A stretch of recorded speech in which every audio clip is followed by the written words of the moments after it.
자유한국당 내부 상황이 지금 좀 심상치 않죠. 예, 이번에 원내대표 경선 출마가 유력시되는 유기준 의원 연결해서 이야기를 좀 들어보겠습니다. 유기준 의원 안녕하세요. 네, 안녕하십니까. 유기준입니다. 네, 그 전원책 변호사 해촉한 거 어떻게 평가하세요?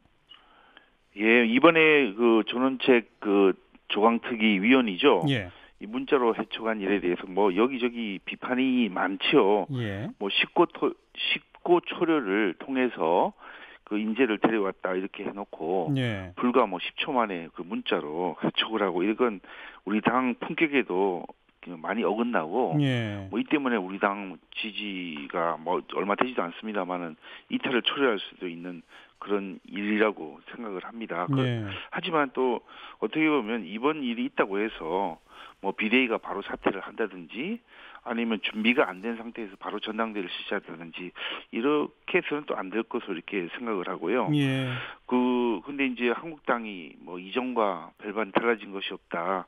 또 책임과 반성이라는 말과는 거리가 멀다. 이렇게 지적이 나오고 있는 것에 대해서는 좀 예, 비대위도 좀 깊이 반성을 해야 되고 예. 비대위 본분이 원래 주어진 게 당의 혁신과 또 전당대회 준비니까 거기에 더욱 만전을 기해야 된다. 이렇게 생각합니다.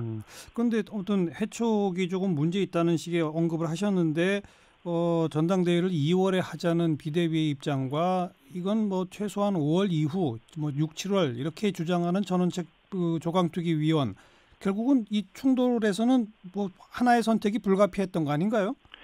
이게 이제 비대위의 태생적 한계라고 봐야 되겠죠. 우리가 이제 우리 당원 당규에 따르면은 대표가 사퇴한 때로부터 60일 이내에 새로 전당대회를 열어서 당 지도부 대표를 선출하도록 되어 있는데 이미 60일은 경과를 했습니다. 훨씬 넘었죠. 예, 그래서 그러면 그 당원 당규 취지대로 한다면 좀 빨리 진행을 해서 예, 새 지도부를 뽑아야 된다는 것인데 예, 지금 그 전당대회 준비뿐만 아니라 거기다가 부가적으로 당협 정비까지 지금 하는 마당에 지금 이런 일이 벌어진 것 아니겠습니까? 그렇죠. 근데 당협 정비까지 해서 또 새로 만일에 교체되는 경우에는 당협위원장을 뽑으면은 그 정비하는 때까지 기간이 더 필요하다고 생각한 게 이제 전원책 그 변호사의 예, 이야기고. 맞습니다. 그래서 결국은 저는 이제 이게 원래 비상대책이라는 게 그 일시적으로 당을 운영하기 위해서 정상적으로 회복하기 위한 그런 준비 절차인데 예, 그렇다고 한다면은 예. 전당대회를 통해서 새 지도부를 구성하는 것이 본연의 임무지. 거기다 대고 아까 말한 그 새로 당무감사를 해서 새로 당협위원장 뽑는다지 이거는 좀 현재로서는 좀 무리가 아닌가 생각을 하고 있습니다. 아, 그럼 조강특위를 만들어서 당무감사해서 당협위원장 교체하겠다는 것 자체를 하지 말아야 합니까? 지금은 진행을 해서 제가 그런 말 하기도 이미 늦었죠. 근데 예, 이제 자 2월 달에 전당대회를 한다고 예, 가정하면은 예, 지금 당무감사를 진행 중인데 12월 말 정도에는 아마 결과가 나올 거로 예, 보이는데 예, 그러면 당협위원장을 또 뽑아가지고 그 당협위원장이 그 착근을 하고 또 새로 이제 그 전당대회 대의원을 그 선출을 해가지고 전당대회 임한다면은 시간이 빠듯하게 된 것이고 더욱이 새로 지도부가 구성이 되면 그 새로 지도부가 그 결과를 존중하면 되겠지만 또 다른 생각을 가진다든지 우리 당이 변화하는 정치 질서하에서 국민이 요구하는 예, 당을 운영을 하기 위해서 필요하다면 또 이 결과를 그대로 다르게 그 해석할 수도 있는 거 아니겠습니까? 그래서 이거는 저는 비대위가 처음부터 이거 하는 게 좀 무리였다고 생각을 하고 있었어요. 예. 하지만 좀 아까 비대위의 어떤 역할은 당의 혁신과 전당대회 준비라고 표현하시지 않았습니까? 그렇습니다. 그 당의 혁신의 상징은 결국 인적 쇄신, 인적 혁신 아닐까요? 그러니까 인적 쇄신이 예, 그 지금 현재는 당장 우리가 뭐 내일 모레 선거를 하는 것이 아니고 보궐선거가 내년 4월 정도에 있을 테고 예, 그다음에 총선은 뭐 지금부터 1년 6개월 정도 남아 있는데 그 정비를 하는 그런 상황이 필요한 것이지 예, 인적 교체를 왕창 해가지고 예, 그로 인한 여러 가지 혼란이라든지 분열이 노정되면 오히려 그게 더 안 좋은 것이 될 수도 있다고 저는 생각하고 이런 면에서 예. 그 김병준 비대위원장도 이게 인적 교체만이 이 혁신이다 이렇게 말씀을 하시지는 않았다고 저도 알고 있습니다. 하지만 당협위원장 전원 사퇴하고 조강특위 구성하고 한 거는 결국 일정 부분 인적 쇄신을 하겠다는 거 아닐까요? 그런 뜻으로 봐야 되겠습니다만 그게 이제 전체적으로는 과연 이게 아까 제가 말씀드린 내년 초에 전당대회를 해서 새로 지도부가 들어오는데 지도부도 새로 들어와서 또 이 국민들이 바라는 대로의 그 어떤 당이 지금 대한정당으로서 이렇게 그 국민들에게 어필할 수 있는 그런 것들을 보여줘야 되는데 그런 면에서는 알겠어요. 이런 것들에 대해서 또 자기가 또 어떻게 해보겠다는 생각을 표현할 수도 있겠죠. 그러니까 유 의원의 주장은 간추리자면 최소한의 정비만 하고 빨리 전당대회에서 새 지도부가 인적 쇄신을 하더라도 새 지도부가 하도록 맡겨두자 이 말인가요? 저는 한마디로 하면 그렇게 표현할 수 있겠고요.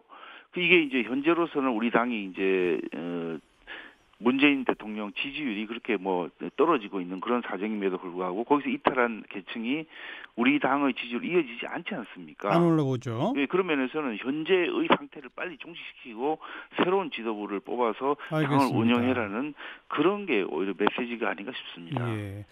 유기준 의원은 이 황교안 전 총리를 한국당이 영입해서 당 대표 지도부 선출에 임하도록 하자 지금 이렇게 주장하고 계시죠?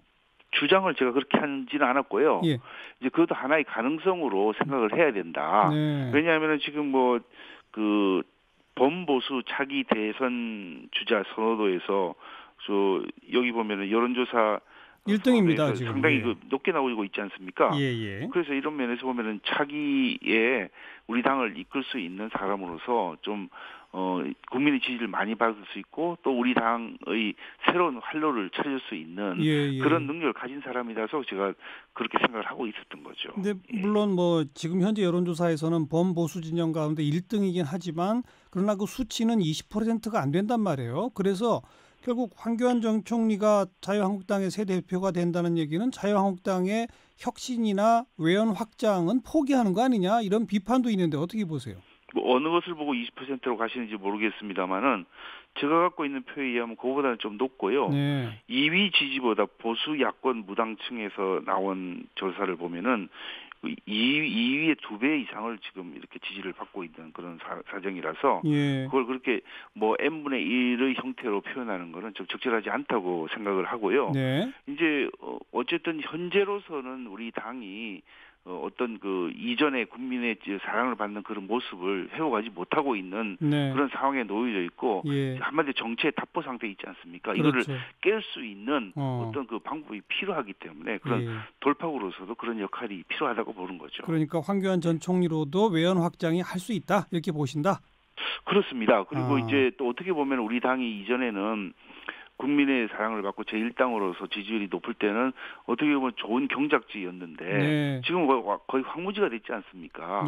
그럼 그 황무지에 있는 돌도 캐내고 나무도 베어내고 거기다 비료도 주고 이렇게 경작지로 바꾸려면은 알겠어요. 그 노력을 해야죠. 그런데 뭐 더불어민주당이나 이런 쪽의 그 반응이나 의견을 들어보면 황교안 전 총리가 자유한국당 맡게 되면 오히려 잘 됐다. 박근혜 프레임에 그냥 당을 계속 가둬둘 수 있어서 잘 된 거다. 이런 반응도 나오는데 어떻게 생각하세요? 이전에 노무현 대통령이 내 기억에 그 뭐 한 자리 숫자 지지율도 기록한 적도 있었고 뭐 그때 같이 있었던 분들 뭐 패족이라고 칭하기도 하고 그러지 않습니까?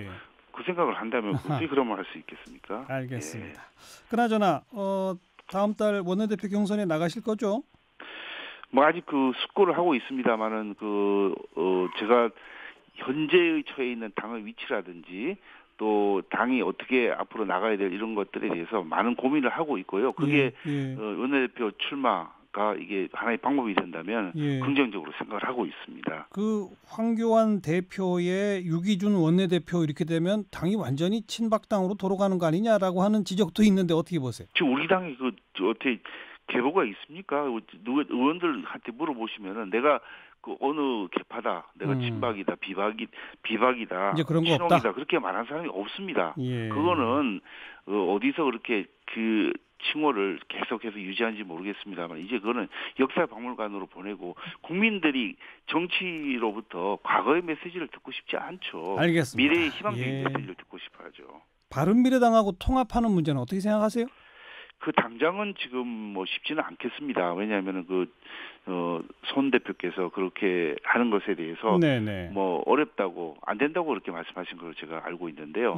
거기다가 현재로서는 이제 진행되고 있는 상황이 소위 말해서 그 이제 함께하는 그 전당대회를 할 수 있는 그런 구조가 아니기 때문에 예. 당장은 어렵지 않을까 그렇게 생각하고 있습니다. 하더라도 나중에 다음 기회를 봐야 된다.